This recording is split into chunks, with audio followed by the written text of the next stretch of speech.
99.9% लोग ये गलती करते हैं कि वो स्ट्रैटेजी करके नहीं जाते। स्ट्रैटेजी मेकिंग बहुत इंपॉर्टेंट होता है बेसिकली। ओके फ्रेंड्स, तो आज हम इस लेक्चर में बात करेंगे स्ट्रैटेजी मेकिंग।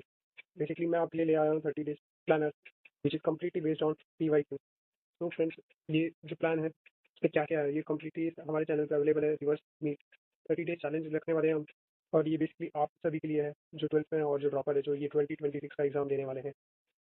ओके, तो बेसिकली यहाँ पे कोर्स बजट फ्री है, बट आपके लिए अगर आपको पता है कि आपको कोई चीज़ फ्री में दी जाती है तो आप उसकी वैल्यू नहीं करते, तो मैं आपके लिए सिर्फ ओनली एंड ओनली 19 रुपीज़ में ले आया हूँ।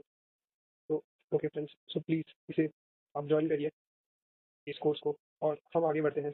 इसमें हम PYQ देखेंगे और उसको बहुत अच्छी तरह से एनालाइज करेंगे, अंडरस्टैंड करेंगे। तो बायो के 10 यूनिट पूरे आएंगे, केमिस्ट्री के आपको तीनों ही parts physical, inorganic and organic हम डिस्कस करेंगे। बेसिकली अब मैं बता दूँ मैं कौन हूँ। मैं हूँ डॉक्टर शेषु तिवारी। मैं आपको गाइडेंस देने वाला हूँ। ठीक है फ्रेंड्स, सो बेसिकली हम और आगे बढ़ते हैं। आप बेसिकली कैसे मुझसे कनेक्ट हो पाओगे, कैसे समझ पाओगे कि इंपॉर्टेंस क्या है। सो मैं आपके लिए कुछ नोट्स लेकर आया हूँ, note 1, note 2, note 3 and note 4, 6, 7, okay friends 8। आपके लिए 8 नोट्स है, ठीक है। ये 8 नोट्स हम लिखेंगे। बेसिकली ये पूरे ही पूरे क्या है, प्रीवियस ईयर के 8 ईयर पेपर के एनालिसिस। सो 25 का मैं आपको आपसे उम्मीद करता हूँ कि आप इसको एनालाइज करेंगे, और मैं आपको 24 से एनालाइज करवाता हूँ। So basically majority of question 30 question marking types. So और इवन ये पैटर्न आपको यहाँ पे भी देखने मिलता है। इवन 22% मार्किंग टाइप्स 5, 10, मतलब इजीली आप अगर आप इस पैटर्न में सॉल्व करते हो तो आपको इजीली मार्क्स मिलेंगे। मार्किंग टाइप्स के क्वेश्चन आपको मतलब बेसिक कंसेप्ट डीप तक जाना है। इवन आपको लाइक थोड़ा नॉलेज लेंगे तो भी चलेगा, बट क्या है कि हर एक टॉपिक को आपको टच करना था। ठीक है फ्रेंड्स, तो इवन ये पैटर्न यहाँ पे भी आपको देखने मिलेगा 23 में। ठीक है फ्रेंड्स, तो यहाँ पे भी देखो आप 18 क्वेश्चन।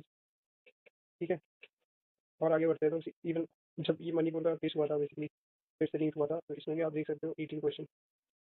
ओके, और भी कौन से पैटर्न होते हैं marking other than marking graph type, statement type, assertion reason, more than one statement is correct. इसलिए इनके स्टेटमेंट ये थोड़े टफ होते हैं, डिफिकल्ट हो जाते हैं। कैसे हो जाते हैं, डिफिकल्ट हो जाते हैं, तो जिसकी वजह से इनके क्वेश्चन थोड़े कम ही होते हैं। देखो 3, 0, 1। ओके, सो इतना हमें रखने की जरूरत नहीं है हर से, क्योंकि हमें अपना स्ट्रेंथ बना के रखना है। सिमिलरली ये सारे एनालिसिस आपको और भी जानने मिलेंगे जब आप हमारे वर्कशॉप में आएंगे। और इसका सेकंड पार्ट जो है बेसिकली वो आप देखोगे तो आपको और ज़्यादा समझ में आएगा कि ये क्यों इतना ज़रूरी है। ठीक है फ्रेंड्स, तो जो सेकंड पार्ट में है वो ये आपके सामने है।